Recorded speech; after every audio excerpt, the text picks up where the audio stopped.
Welcome back to Score on Business. As a quick reminder, we would love to help you succeed as an entrepreneur or small business. Hit our website at scorenashville.org for more information. Our next guest is Michael Epps Utley, who owns Epps Interactive. And Michael, thank you for being here today. Yeah, thank you, Pete. And tell us a little bit about what Epps does for its customers. Sure, we're an online marketing company. We work with clients across the U.S. and we open internet marketing channels for businesses. Mm-hmm. Yeah. So what would that look like? Can you give an example? Yeah, a lot of companies that look like mine used to be maybe considered website design shops. Right. That's not really what we do. What we do is help companies do things like show up higher in search results, right, or generate qualified sales leads. Yeah. So a typical situation for us is that a company will want to start to move investment away from maybe travel and live events, or maybe radio and TV, or even print marketing that isn't working as well as it used to, and they want to get online but they don't really know where to start. Right. So we help them understand the ROI of the different online channels. There are different things you can do on the internet, not just one thing. It's not just one big thing. So we can help them break down what they want to do into these different channels and help them know where to put the money to get what they want. That makes a lot of sense. Mm-hmm. And I guess there really are. It's not just about search results. They're, Facebook and Twitter and all that. Sure, yeah, social media. Also, a lot of companies still don't have a good strategy for sending email to their existing customers. Right. We take it for granted as consumers that everyone's on top of this, but a lot of companies need help just communicating with their own audience that they've already captured and turned into customers in the past. Right. So there are a number of different things: social media, email, advertising. A lot of what we do now is content development, which is not content distributed out onto the internet, but content on their own web properties to attract qualified customers. Okay. So what are, as an entrepreneur, and you all have done well, you've really been growing pretty quickly. How do you differentiate yourself from other? I think we're somehow differentiated before we even start the conversation with people. Usually there's a connection or a personal relationship that starts the conversation. We don't advertise ourselves as a business. We've tried that in the past and it just wasn't successful. It wasn't a good channel for meeting people. Usually the spark that happens with us that starts a new relationship is someone says, hey, these guys are really passionate about this. They're very knowledgeable about internet marketing, and that's really all the differentiation we need to have a conversation with someone and see if we're a good fit for them. But I would say that we're not all that different. I think a lot of companies are out there doing exactly the sort of work that we do, and there are a lot of companies doing a good job. I would say that we're just maybe more diligent than a lot of them that haven't grown the way that we have. Right. So when you think about books you have read that have really made a difference as you've been growing Epps, tell us about some of the books. Yeah, we've been growing for we're in our third year of steady growth. Yeah. We've been growing about 40% per year on average. Which is awesome. Which is a good clip. And a lot of it does go back to a handful of concepts. I'm a big reader. I'm a liberal arts person. I'm not an MBA or a business student. So reading is a big part of the inspiration for what we do. Some of the books I've read recently that have been impactful that I think would be good for your audience. One is Simple Numbers Straight Talk by a guy named Greg Crabtree, right down the road in Huntsville, Alabama. Another one that's more about startup culture is The Lean Startup by Eric Ries. And anyone who's doing internet marketing or the stuff that we're doing would have heard of this book and probably even read it already. But it's about the idea of doing something on a small scale and trying to prove it or fail it as quickly as you can and then changing it. Right. And so having this sort of approach has been very effective for us and has been a really big deal.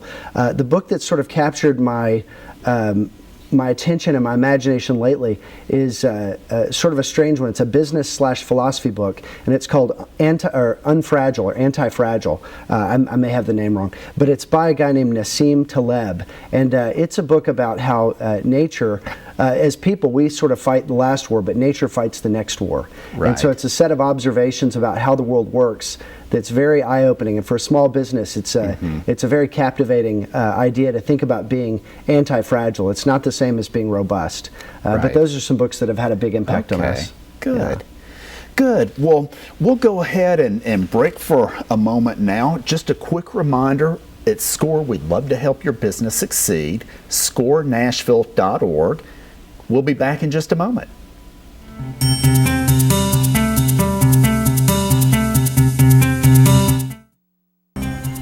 Hey, welcome back to SCORE on Business. Let's go ahead and continue with Michael Epps Utley. Michael, you were in Washington, D.C.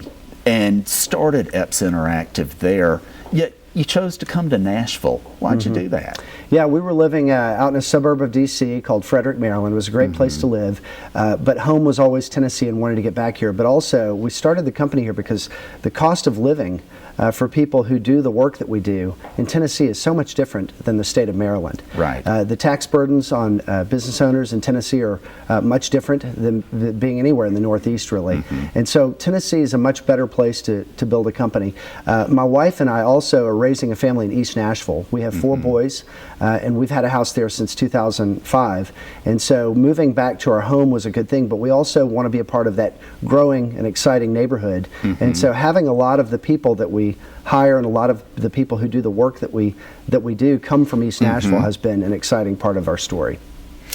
So, what would you say to someone thinking about starting a business to start it in the economy where we are? Oh, that's a good question. A couple of things. One of the best things we did is get a business coach. We work with the Riverstone Group in Brentwood, Tennessee, and they've been an excellent source of wisdom and guidance for us. Another thing that we've done, having your own business and starting. I wanted to do this for years, and it wasn't until about 3 years ago that something just switched in my mind, and I thought, yeah, this is going to happen. I need to do this. And it's like anything. It's had its ups and downs. It's sort of like being the captain of the Millennium Falcon. Some days the ship won't run, and other days it's just going all sorts of places. And so you have to be ready for those ups and downs.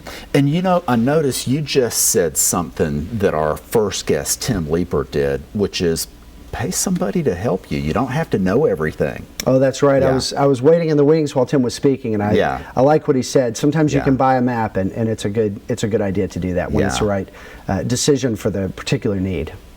So, in 2014 and on, what's on your mind? What are you going to do? I think we're going to continue to grow. We've been working a lot in the areas of healthcare and manufacturing. That will continue. We have some other areas that will be opening up that I'm not ready to talk about yet, but we're very excited about those. So continuing the steady growth that we've had is definitely a part of our plan, and continuing to look at things that we're doing in the verticals we're in, and considering others is on the plan for us for this year. Okay. So as you're growing, how are you developing leadership? Oh, that's a good question. Developing leadership. Similar to what Tim said in the first part of the show, we really don't aim for perfection when we delegate something. We generally try to get people, as Tim said, 70% of the way there. For us, it's maybe 80%, but that's definitely the case. We invest a lot of time. We just find that it's through a lot of time and energy, a lot of talking, a lot of thinking through what would you want if you were the client? What would you think if you received an email like this? What would you think if you saw numbers like these? Would you be satisfied? So it's a lot of conversation, a lot of hands-on time together, going through the different ups and downs of any campaign that we're doing, and really thinking through it from the customer's point of view. Right. Now, there's another thing that's a consistent thing to really. I've heard that same statement from a lot of different people who've been on the show that have been really successful, and I think that really, really is the key. Is to. Okay. Yeah. Well, Michael, thank you so much for being with us today, and we're about out of time for today. And in closing, a couple of things. Remember, at SCORE, we want to see entrepreneurs and small businesses succeed. We have a multitude of resources available for you, most of which are no charge. Again, check out our website, SCORENashville.org. Also, if you have any questions, send them to us at scoreonbusiness@gmail.com. We'll see you next week.